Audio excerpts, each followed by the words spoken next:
friend. He has the biggest heart, the biggest brain, and someone who has stood strong in ensuring that we all have economic freedom and prosperity. So we want to welcome to the stage our dear friend, Larry Kudlow.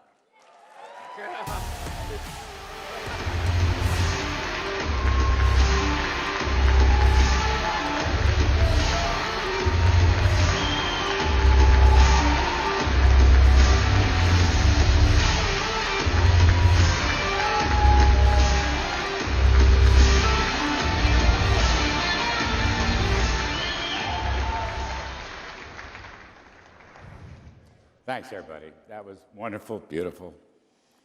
Nobody better than Matt and Mercy Schlapp. Nobody better. It's not possible.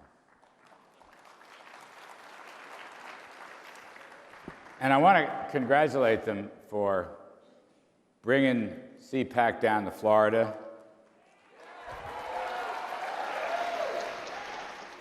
Which, thanks to the wisdom of Governor DeSantis, is an open state.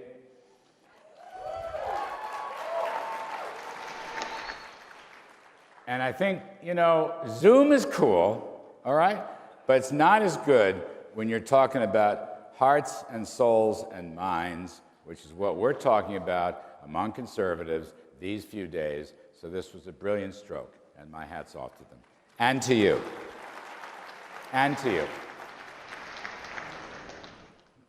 So I guess I want to apologize at the very beginning of this talk because this could be a boring speech.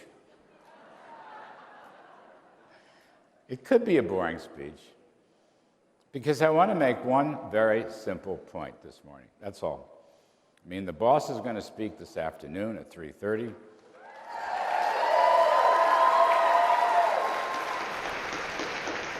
I spoke to him yesterday morning before my radio show. He dialed in. He sounded great. And he's going to make some very important points about the present and the future. And I told him that my own talk this morning was going to be about his policy, legacies, and success, what he has achieved. Now, hang on one second. I want to make this point because not enough of my friends or my enemies in the media are making this point. President Trump's 4 years were a most consequential presidency. He achieved successes jammed into 4 years that nearly every president in American history couldn't get done in 8 years.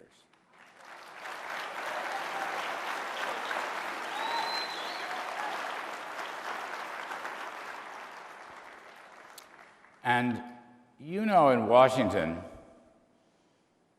nobody ever lies in Washington, never. But sometimes there are large periods of what I call cognitive dissonance. You can look that up, you can Google that up. Or let's just call them falsehoods. And I want to use some numbers. I'm an economics guy. To rebut these falsehoods, please stay with me. I'll do it as rapid fire as I can, but it is important to prove the success of his policies. It is important. Now, let me begin with my favorite. On our TV show, I talk about this virtually every night. President Biden and the others say when they took office, there were no vaccines. They say that. Again, Vice President says that. Others say that. So let me make this point first before I give you a number. Through Operation Warp Speed, which developed vaccines by using government deregulation and private enterprise, private sector genius,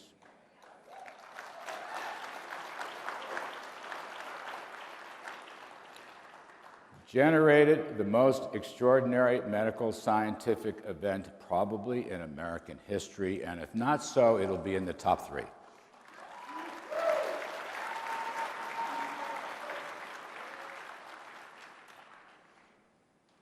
We are pretty near herd immunity, according to some important medical scientists. That means the proliferation of vaccines, which is now about 85 or 90 million, is actually almost 2 or 3 times the number of cases. We are moving at rapid speed. We will be able to open up the schools and the economies and get people back to work because of the vaccines, which came from Operation Warp Speed.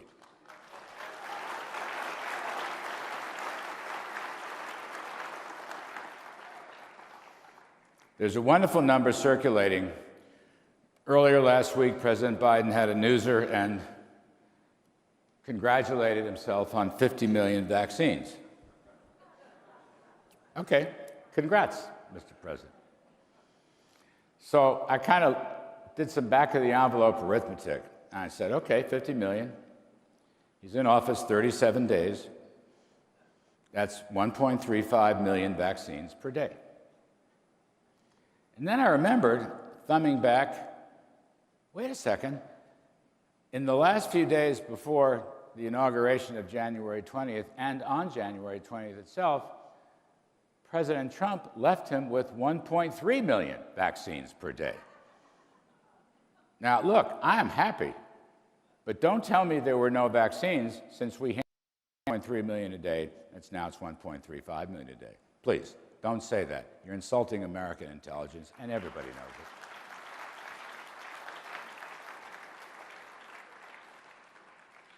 On other matters, lower taxes, deregulation, border security, of course the vaccines, China trade, North American trade, the Abraham Accords. It was a remarkable, consequential group. And I want to read some numbers. Stay with me. Please don't walk out. It's okay. Here's the single biggest fallacy that I hear, and we've heard this for several years. And it goes back all the way back to the campaign in 2015 when myself and Steve Mnuchin and Steve Miller and the president and all kinds of folks, Kevin Hassett, worked out the president's tax cut program. We argued that if you lower taxes across the board, particularly business taxes, large and small business tax rates were lowered substantially. We argued that along with deregulation, the people who would be helped the most were not the upper crust, though I have nothing against the upper crust, I'm not a class warrior, but that the people who would be helped the most were those in the middle and the blue collar and the lower middle and the lower rungs of income, that we were providing them with more opportunity by opening up the taxes and regulations so we could have a boom in this country. And when you look at the facts, I'm going to give you some factoids, heaven forbid. That is exactly what happened.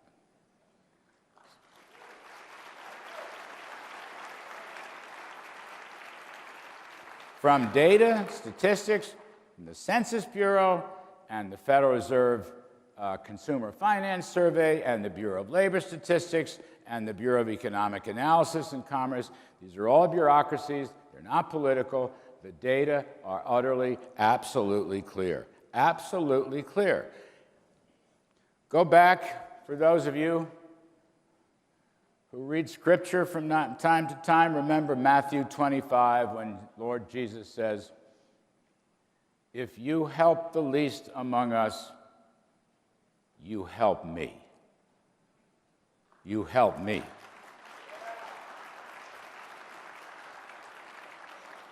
President Trump helped the least among us. Okay? Let's put that right out there. That, by the way, is why the Republican Party is becoming the party of the American worker first. whether it's taxes or regulations or tough trade deals with China and Europe or North America, whether it's border security and immigration, President Trump established with great clarity and consistency the notion that we must help American workers first, we must help the American economy first, we must help American security first. And he started that with his economic plan, and that's what the numbers show.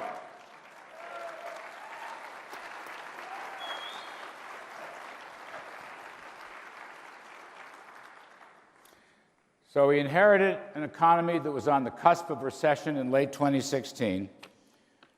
Immediately following dereg and tax cuts and so forth, the economy was re-energized and reinvigorated. And here's the most telling data. Back to this theme that those who needed it the most got it, the least among us got it. The overall unemployment rate fell to 3.5%. That's a historic low. 3.5%. Pre-pandemic. Pre-pandemic. But here's the thing. Go into your middle class, your blue collars, your lower middle class, your people trying to climb the ladder of opportunity. Get this. Real median family income rose in the 3 years before the pandemic by $6,500. Now hang on. That is 5 times in 3 years what the prior administration couldn't do in 8 years.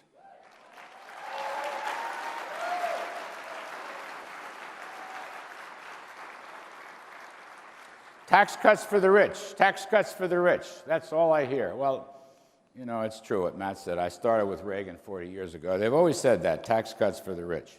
All right, here's the deal. Numbers, facts. Don't leave me. Hang on, stay. I want you to stay with me on this. Not only record low unemployment, 3.5%, but wages, real wages,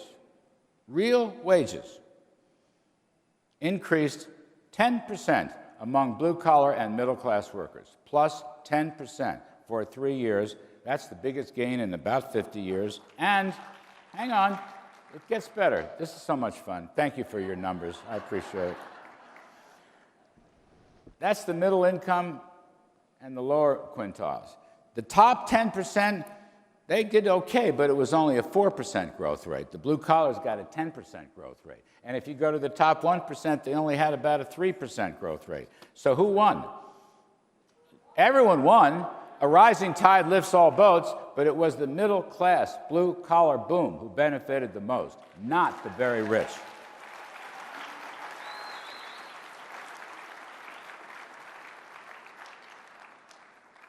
Real household net worth, you know, family net worth is what you got, assets minus liabilities. Your home, your 401k, your cash. 3 years before the pandemic. Household wealth for the bottom 20% of the economy up 34%. Middle incomes up 20%. Get this, the top 10% wealth fell by 9 percentage points. Those are facts. That's Fed Reserve, Census Bureau. The top actually lost, the middle and the lowers won, big time. –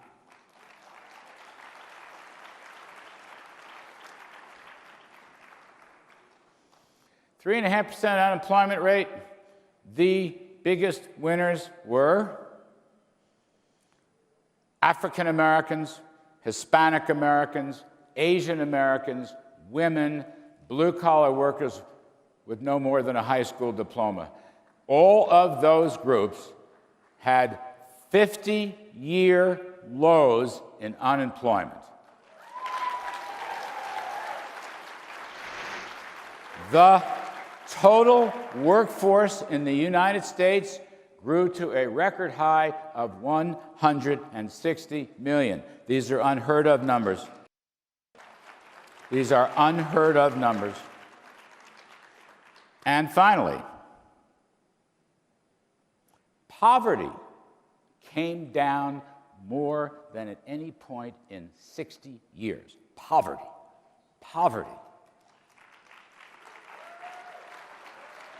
In the 3 years before the pandemic set in, 6.6 million people were lifted out of poverty as a consequence of Trump policies and giving folks an opportunity to work and succeed.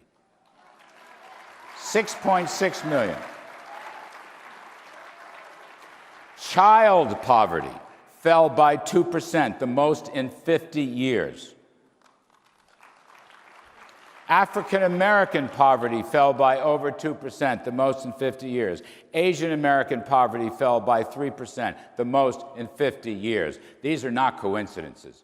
These are because of policies that put the American worker and economy first, policies that provided incentives for our free enterprise system, policies that rewarded success, not punishing it, policies that reduced deregulation and the burdens on businesses, policies that promoted a massive record in energy production, 13 million barrels a day. We don't need Saudi Arabia, we don't need Russia, we don't need China on this stuff.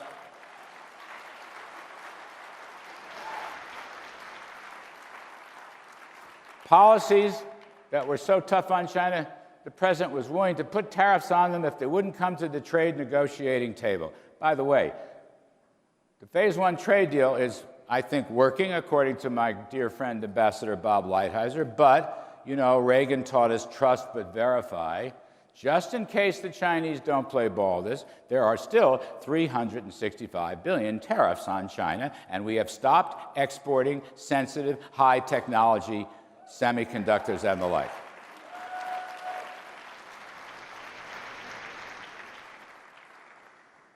And finally, after the drop in poverty, inequality has dropped by any measure.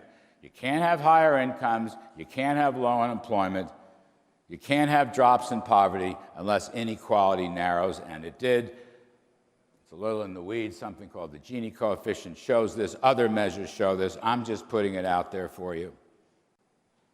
And my last stat, African American home ownership. African American home ownership went up from 40% to nearly 50%. Finally,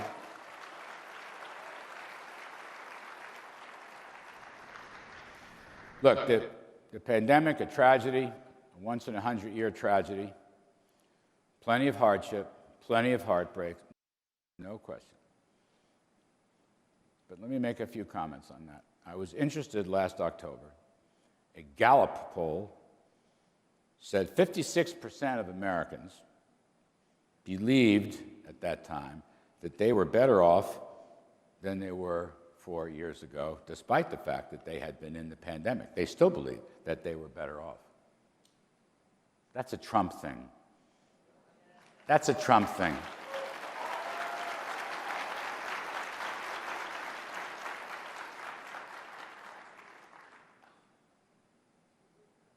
I'll wrap up. Here's a couple more. I'm going to read you some headlines. From the Wall Street Journal commentary, not the editorials, the commentary. Who made the vaccine possible? So this says, not the WHO. And the bottom, the subhead is pharmaceutical companies and Trump's Operation Warp Speed deserve the vast bulk of the credit.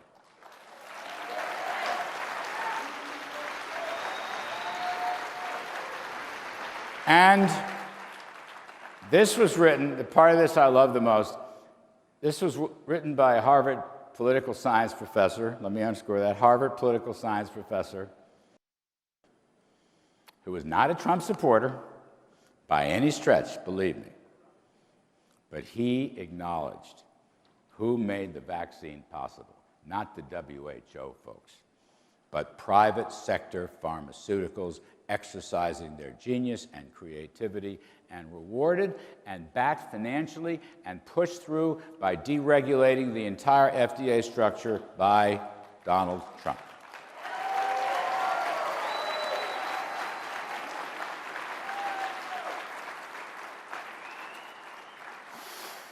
Another headline. Trump shows that stagnation was not necessary. So we got these terrific numbers as he deregulated the entire economy. Mr. Trump's moves on the regulatory budget. Now, this is stuff that goes into the Federal Register. The regulatory budget resulted in roughly $200 billion of savings to the ordinary average American and their small business. Small business, backbone of this country. Small business folks are the backbone of this country. That's the blue-collar boom I'm talking about. Those are the people who work, 7 days a week, play by the rules, pay their taxes, go to church.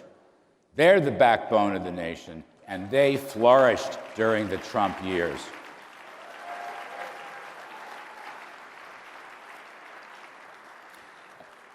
Another headline, a tale of two recoveries. Not only did President Trump launch a tremendous recovery for the 3 years before the pandemic, but even while we still work through the pandemic, we are in a strong second recovery that he fostered. This is still a V-shaped recovery, as I argued last summer, and as the president argued. He'll probably mention it this afternoon. We talked about it yesterday morning. Couple points here worth noting. President Trump presided over the best, largest emergency relief package to deal with the pandemic in American history. There was nothing like it. And I want to make this point, it was done on a bipartisan basis. Damn it. Mnuchin was up there, I was up there, Mick was up there. All kinds of us are up there in the tax committees, in the banking committees to work it through. And it was a phenomenal package that probably saved 50 million jobs and helped out temporarily laid off and unemployed people. That relief package got us on the road back to recovery. And remembering that as the liquidity was replaced for an emergency, we had to get to the other side of the bridge. Nonetheless, the low-tax, low-regulatory economy was still there fundamentally. And now you're seeing, as the pandemic withdraws, as the vaccines are huge, as herd immunity is growing rapidly day by day, America is on the way back. Once again, it was a strong recovery. It was interrupted by a horrible event, a natural catastrophe, and now we are back, if we don't mess with it. If we don't mess with it. If you want to raise taxes, if you want to raise regulations, if you want to end fossil fuels, if you want to pander to China, if you want to favor Iran, okay. But that's not going to help the economy, and that's not going to help people who need help the most inside America. Those are not America First policies, folks.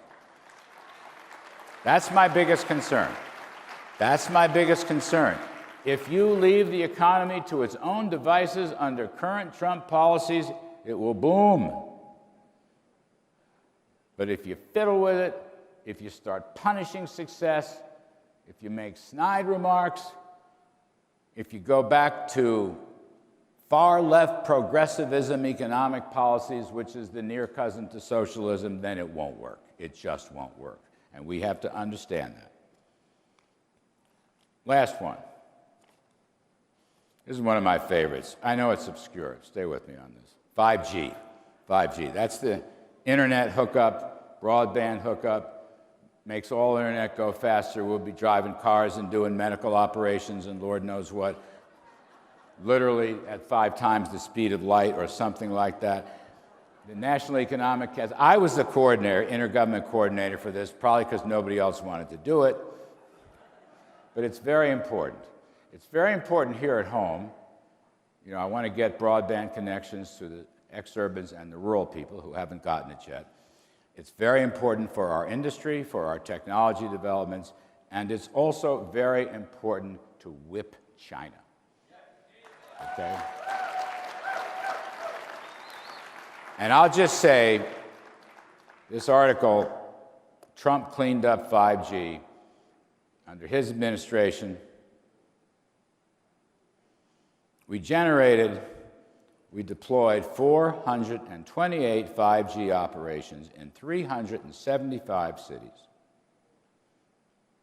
We sold 5,000 megahertz of spectrum, which will be used to get not only urban 5G, but suburban and exurban and rural 5G. Rural 5G. So we're proud of that. Those are just a few. I'm going to quit. I've probably gone on way too long. Matt and Mercy have been wonderful to me in letting me give this out. I thank you for staying through all these numbers. Really, you're a wonderful audience. Thank you very much for that.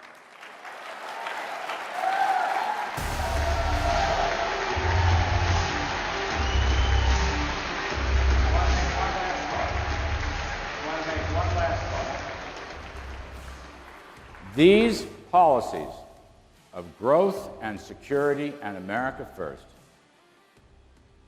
which were put into place under the enormously consequential presidency of Donald Trump, these policies will unify and unite Republicans and conservatives in the name of helping America's worker and economy and national security first. There's no division with these policies.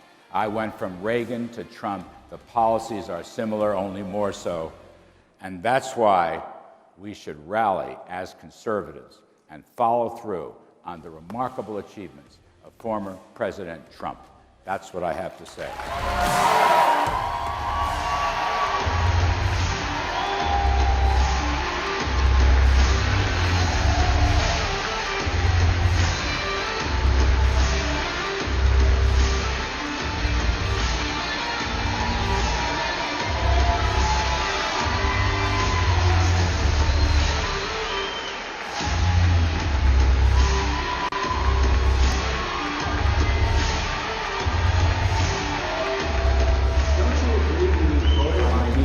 Clean election